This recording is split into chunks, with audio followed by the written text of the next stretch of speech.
Little Rasta. Even though I am cut off from talking to other women prisoners, it is impossible not to hear the sounds of their anguish. Occasionally I even see one or two of them. One day, when I am having my hour's air out in the yard, a small Rastafarian girl is brought into the prison. She has been charged with planting and possession of marijuana. A couple dozen ganja plants were found in a half-acre field owned or captured by her boyfriend with whom she lives, and half a dozen other Rasta youths, and a few ounces of dried marijuana were found in their shacks. I do not know this young woman's name, so silently I call her Little Rasta. She is said to be 21 years old, but looks a mere child, with a short height, small, sweet face, and innocent eyes of a 15-year-old brought up in an isolated rural area. She is also 4 months pregnant. From the conversation of warders and other prisoners outside my cell, I learned that Little Rasta is a deeply religious Rastafarian.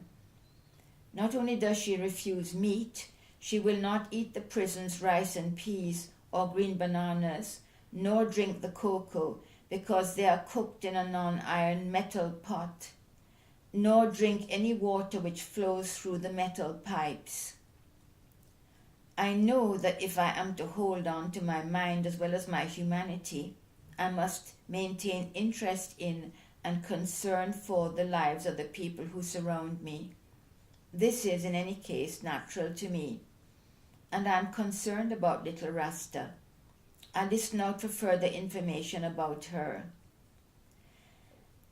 As a remand prisoner, Little Rasta is entitled to receive food from home, but Commissioner Maloney has forbidden prisoners to receive food from home, and a fruit or a couple of tomatoes are served by the prison only 3 or 4 times a year.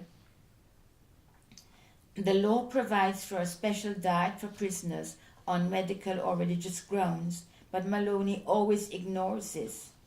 However, Maloney is presently on vacation, and because of her pregnancy, the superintendent of prisons, a Jamaican by the name of Anderson, allows this young woman to receive baked yams and a few oranges and ripe bananas.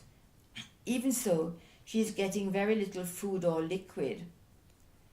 2 weeks later, Maloney returns from his holiday. His harsh voice grates through the prison. Nonsense! She is to be given only the normal food that the prison provides. Then he discovers that she fills her cup with rainwater.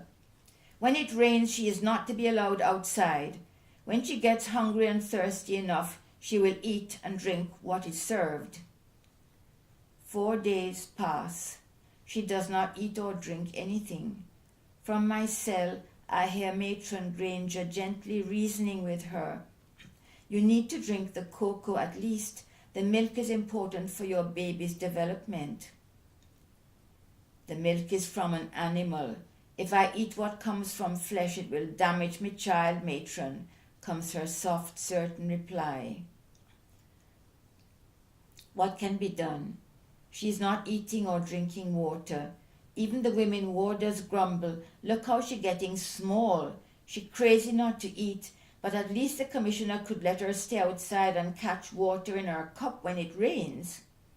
Finally, they become so desperate that at nights they smuggle an orange or grapefruit into her cell. This juice is what keeps her alive.